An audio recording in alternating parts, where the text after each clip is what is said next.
Okay, we got everything drained down.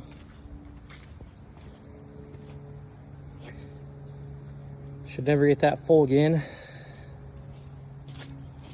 We'll keep this set up over the weekend, and then next week we will permanently install this. So this side of the yard is doing okay. It's just a low spot. It's catching all that water.